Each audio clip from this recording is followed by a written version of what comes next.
Thank you, Mr. Chairman and Ranking Member, and I want to let the Secretary know that the nearshoring bill that your team reviewed has finally been dropped. So thank you for the input from Secretary Zuniga and the others, Deputy Secretary Zuniga, who helped with that.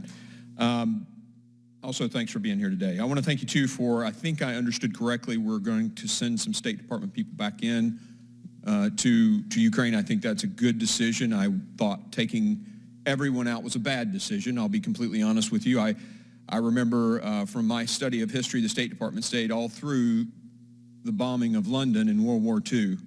Yet we kind of ran away on this one. We shouldn't have, and I'm glad to hear that you're moving folks back in. I want to jump back a few months to Afghanistan. You know where I am on this, and you know my criticisms of both your department and DOD and the administration. What I want to ask today is how many American citizens are still in Afghanistan? So let me say two things on that, Congressman. First of all, I appreciate the other points that you mentioned.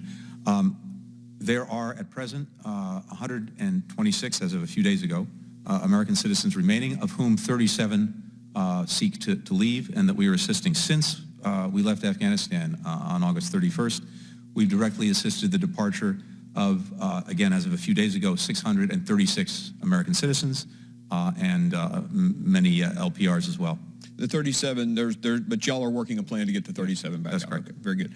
Mr. Secretary, I assume, and I think it was talked about a little earlier, you're familiar with the company Rosatom or Rosatom? Mm-hmm. That's, yeah. So it looks like they're a state-owned enterprise for Russia, and it looks also that they will be the ones that build the $10 billion reactor for Iran. Is that correct? Under the Bouchier plan, yes, I believe that's correct. And my question to you is, how much sense does it make when we have these sanctions on on Russia to allow a state-owned enterprise of Russia to build a $10 billion nuclear reactor in Iran?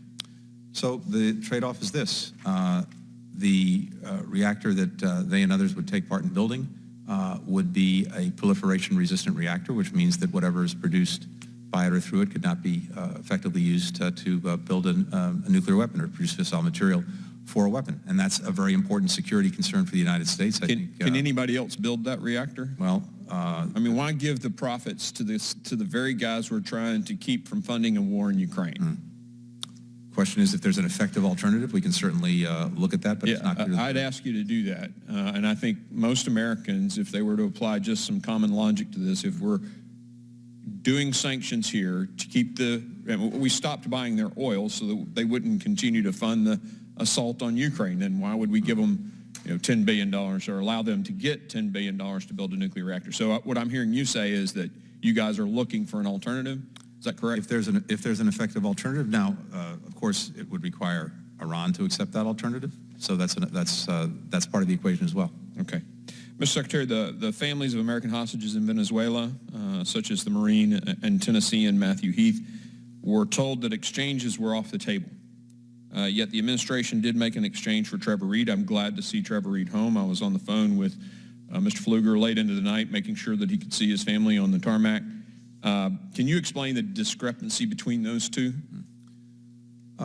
Congressman, around the world, wherever there is an American arbitrarily detained, including in Venezuela, we're looking at everything possible we can do to bring them home. Each situation is different. As you know, recently, we sent a delegation to Venezuela for the purpose of trying to get our Americans back home, and we were able to get 2 of them back. But as you know, half a dozen remain. We're working on that every single day. Well, I appreciate the efforts there. As I understood it, too, though, that trip was designed to find a solution for the $500 billion of oil we were buying from Russia as an alternative, potentially using Venezuela. So it was more than just to negotiate those guys. I mean, but I appreciate the fact, and I think you got 2 of them home. We got 2 of them home, so, but six remain. 6 remain, and I appreciate it. Very quickly, and I'm going to ask this to be sent to me because I'm going to run out of time here very quickly. Leadership in Guatemala have told me that your department is putting pressure on them to pick a certain candidate for an attorney general. And I'd like for someone to send a letter to me or offline a call.